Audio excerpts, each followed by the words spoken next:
All right, this is the Group 2 Film Analysis Summary by Chloe Barber, Kier Wilkins, Michael Slayton, Austin Hayhurst, Molly McDowell, and Jake Johnson.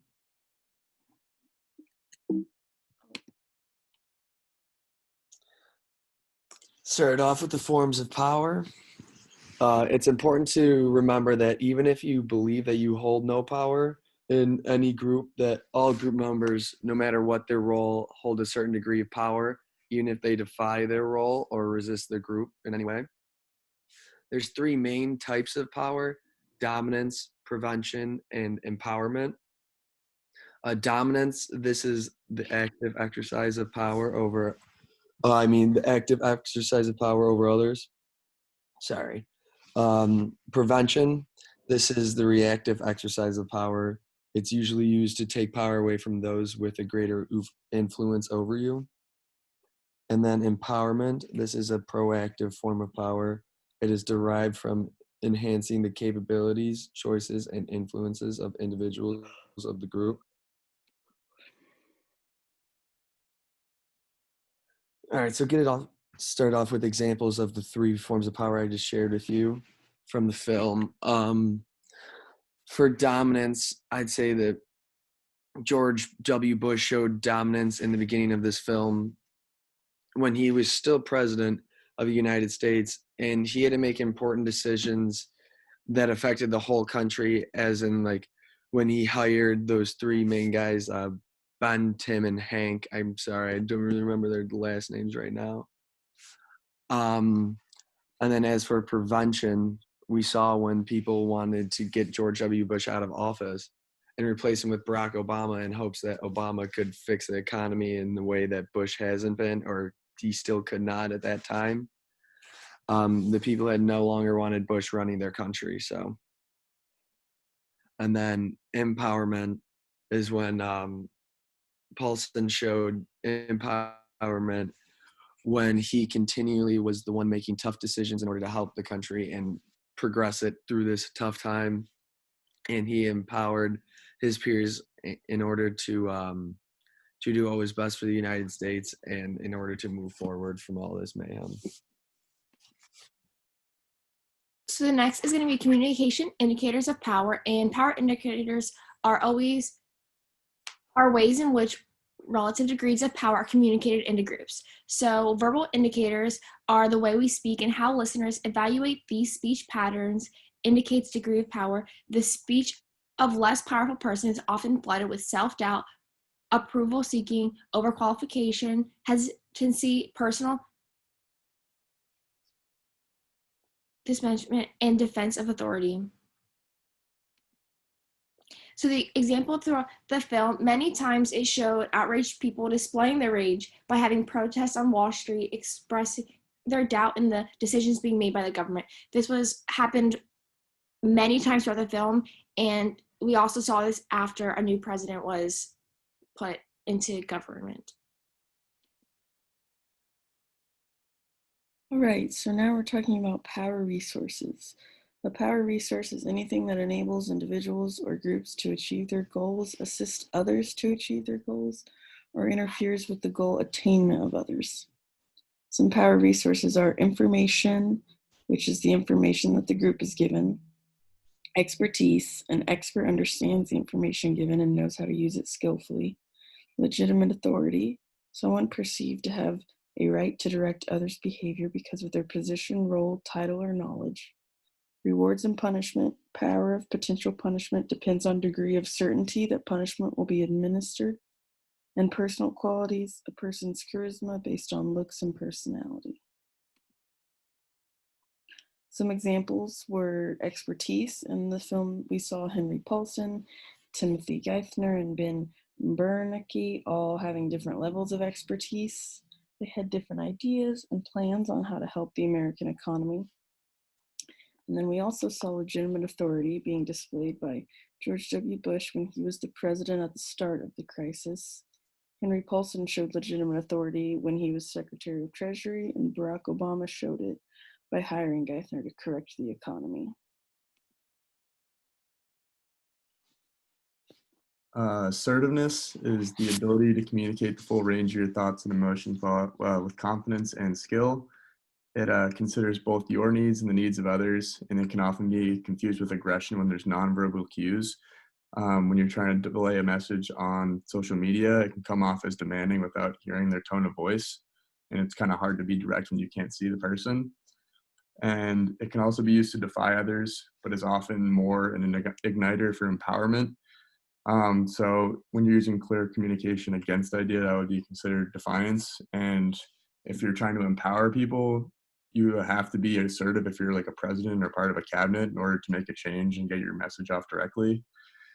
So the 5 steps for being assertive are describing what the conflict is to the people you're around, expressing your take on this conflict, specify what your goals are in order to combat the conflict, identify the consequences of going with your idea and also weigh out the pros, and then remain respectful to people's ideas in order to get things done and move forward in talks. So an example from the film, Paulson, Bernanke, and Gaithner clearly understood what would happen to the market if changes were not made. There are 3 men from prominent economic backgrounds, and they were called upon to decrease the budget deficit. Bernanke actually came out in the film and said to Congress no economy would exist by Monday if they were continuing at the pace they were. And Paulson saw the long-term effects of bailing out Wall Street giants despite the backlash from the American people. And they had to make important decisions like letting Lehman Brothers and IndyMac fail, and also bail out other companies like Fannie Mae and Freddie Mac, who own more than half of the $12 trillion in mortgages in the United States. And they were bailed out $100 billion in stock options in order to save the housing market. And in turn, they profited $58 billion of additional money. And Paulson was kind of the general in driving this plan, and he presented a $700 billion bank bailout to buy mortgage-backed securities. He wanted to take default loans off the books, but Congress didn't want to bail out bad banking decisions. And eventually, 2 weeks later, Emergency Economic Stabilization Act was approved by Congress, presented by Bush, and it allowed banks to loan each other money to raise capital under this bill. And Paulson's assertiveness was the reason that the economy was corrected in the long run. He recognized that it wouldn't just correct itself. Okay, so now we're going to talk about nature of conflict, destructive and constructive. So destructive conflict is when the conflict basically gets out of control and you lose track of the goal for your group because everyone is too focused on the conflict, and it becomes a bad situation and can make people mad, and the conflict becomes destructive for the group and people act defensively. They can compete against each other, retaliate, and dominate. And then constructive conflict is the focus of the main conflict is to try to achieve the solution between the people with the conflict, and so that it will help everyone involved. And even if you don't come up with a perfect solution, just talking it out helps keep a respectable relationship. Example, like agreeing to disagree.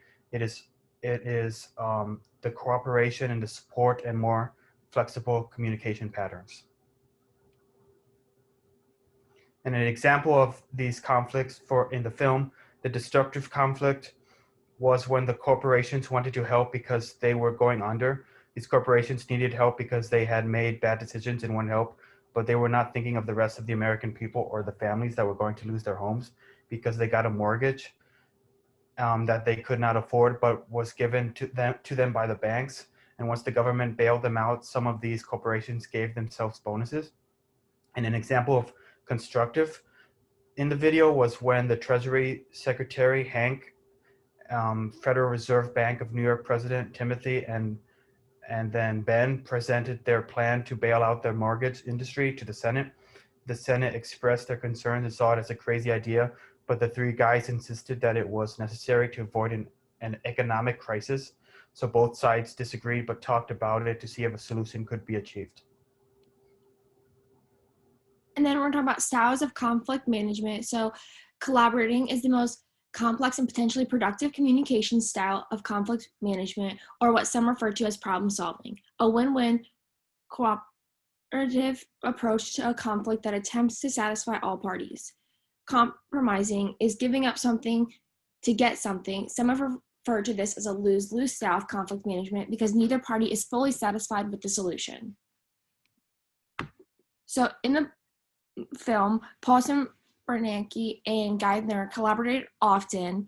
An example would be when they tried to find a way that would allow the people to live comfortably again and the Federal Reserve to return to a healthy balance with their spending. When the housing market began to plummet, these people had to expand in order to keep the economy afloat. The Fed was bailing out companies, which was considered unethical at the time, but it ended up helping in the long run. And an example of compromising is when the major bank CEOs came to the meeting at the Treasury where they were offered bailouts whether they needed it or not. By publicly taking the money, it increased the risk of being seen as unstable to investors, but if the money wasn't taken, at that point, they wouldn't get another opportunity to receive it. So conflict spirals. Conflict spirals are something that occur when communicators engage in repeated negative communication, so mirroring back and forth at each other. And this negative communication can interact and escalate to the point of destructive conflict, where people are just being aggressive and non-productive, defensive, different things like that, as discussed before. And the negative communication that often causes these spirals originates in a tit-for-tat strategy, where people utilize the same conflict strategies as the other communicators involved. So if one person is being, a competitive communicator, the other people will also be competitive. So trying to force power, trying to force their influence on someone else back and forth, and it just gets more and more intense and devolves, essentially. So an example of this was in the meeting called by President Bush that involved the two presidential candidates, McCain and Obama, and the leaders of the House and Senate. So this meeting, first of all, it started, with Obama giving a very well thought out sort of explanation of what he thought of the financial plan, the crisis, because of all that he had learned. And then when McCain was questioned after him, like, hey, what do you think of the plan? He responded with avoidance, and he didn't really answer the question. He wouldn't share his thoughts. He wouldn't share his insight into the situation, which just resulted in other people, resorting to aggressive questioning, which resulted in more aggressive questioning and yelling and arguing that just got more and more and more intense until eventually President Bush had to end the meeting to cut off the destructive communication, because it really was just people being really unnecessarily aggressive and not productive whatsoever.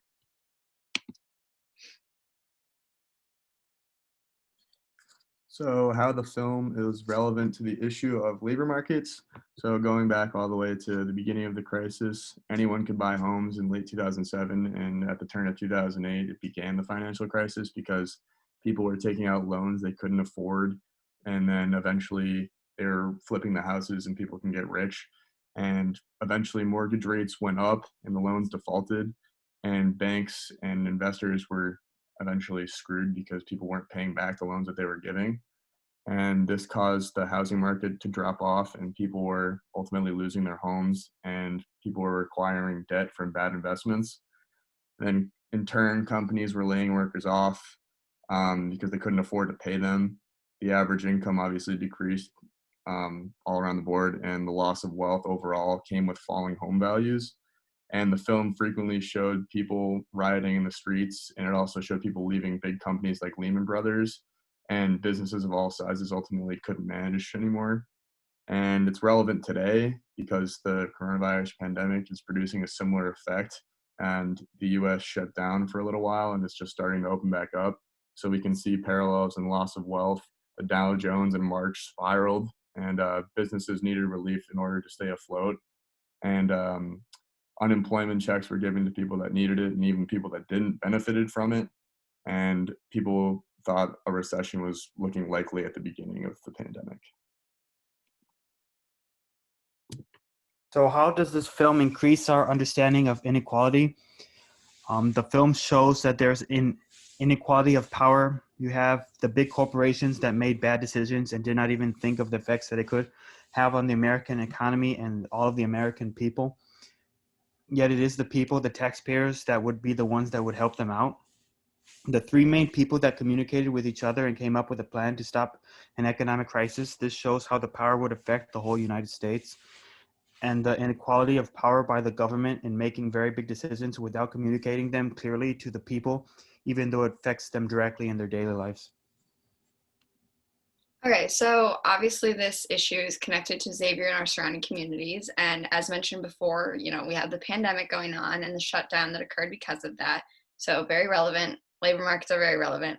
And so, yeah, the pandemic and the resulting shutdown of many businesses created a need for financial support in place to straighten the US economy. So you see that same need for monetary investments from the government. And we saw that through small business support and assistance. And also for individuals, we saw stimulus checks, things like that. So there is sort of this similar use of money to re-stimulate the economy in a time of struggle.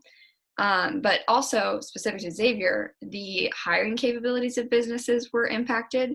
And, businesses can't afford to bring on new employees when they can't afford to pay the ones they have during a hard time. So students that are graduating from Xavier, so both last school year and this upcoming end of the school year, there's going to be a really big struggle entering the job market for many of us. I know that quite a few of us are graduating in this group. And it's going to be interesting trying to find a job when there are limited opportunities and limited ability for businesses to pay new employees. So very relevant to us. And then also for the surrounding community as a whole, the public's understanding of the 2008 financial crisis has influenced how decisions have been and are being made about stimulus checks and small business assistance in 2020. So obviously there was a big pushback when it was the government giving money to big banks because it was understood as though, they were helping out their friends in the banks. And so people kind of have a negative connotation with the government giving that sort of stimulus money or assistance money. And so, you see the legislators and the people who are their constituents kind of having this internal push and pull between okay, people obviously need this assistance, but also what happened last time, where did this come from last time and the impact of that on the economy. So just complicated situation, but I think it's going to be relevant to us at Xavier and also to the small businesses around us and Cincinnati as a whole. So to wrap up at the end here, we just have some questions for you. First will be, what are your thoughts on, will the coronavirus cause a recession? And then, has the government's handling of the pandemic resembled how the Great Recession was dealt with back in 2008? How could the current administration communicate with the public about the current state of the economy differently to avoid the misunderstanding that occurred back then in 2008 again? Also, how would you feel if you were an adult in the general public back then during the crisis of 2008? And lastly, how do you think the job market can recover from the problems caused by the pandemic? All right. Thank you for listening.